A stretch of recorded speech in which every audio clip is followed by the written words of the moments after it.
నేను ఒకసారి కవిత గారిని ఇంటర్వ్యూ చేసినప్పుడు ఆవిడ ఒక విషయం చెప్పారు. మీ టేస్ట్ల గురించి చెప్తూ, మీరు కిషోర్ కుమార్ పాటలు చాలా బాగా పాడతారు, ఉర్దూ పోయట్రీ చెప్తే అసలు మీ తర్వాత ఎవరైనా అని చాలా గర్వంగా చెప్పారు ఆవిడ. అది నేను ఆ కాలంలో లిటరేచర్ స్టూడెంట్ అమ్మ నేను, కాబట్టి సహజంగానే ఆ అభిలాషం ఉంటుంది, అభినివేశం ఉంటుంది. సరే, నేను అప్పుడు స్కూల్లో కూడా స్పోర్ట్స్ కాకుండా కల్చరల్ యాక్టివిటీస్ ఎక్కువ పార్టిసిపేట్ చేసేవాడిని, పాటలు అవి కూడా పాడేవాడిని.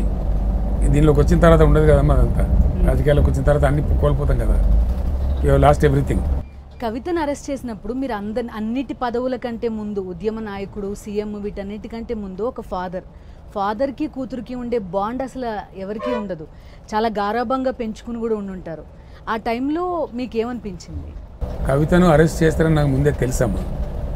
I told Kavitha to be bold, you are going to be a political victim, మనం ఏం తప్పు చేయలేదు, నేను డెఫినెట్గా నిన్ను అరెస్ట్ చేస్తారు వాళ్ళు దుర్మార్గంగా, వాళ్ళకి బుద్ధి లేదు అసలు, ఈడియట్ ఫెలోస్.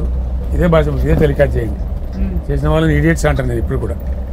అసలు పూర్తి నిరాధారమైనటువంటి అమ్మాయి ఏమి లేదు. నేను కూడా కనుక్కునే ప్రయత్నం చేసిన, అసలు ఆ అమ్మాయికి అటువంటి అవసరం లేదు, ఫస్ట్ ఆఫ్ ఆల్ అటువంటి కర్మ లేదు. అనవసరంగా మడ్స్లింగ్ చేసి, ఎందుకంటే కేజ్రీవాల్ మేము ఇద్దరమే హార్డ్ నడుచుకుంటాం మోడీకి, మేము ఎక్కడ కూడా ఆయనకు కాంప్రమైజ్ కాలేదు.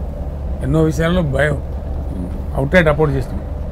బిఎల్ సంతోష్ని పట్టి తీసుకురామని చెప్పిన నేను పోలీసులకు, వాళ్ళు నేరం చేసినప్పుడు పట్టి తీసుకురాని చెప్పి పోలీసులను పంపించాను, తెలంగాణ పోలీసులని. అది వాళ్ళ కక్ష.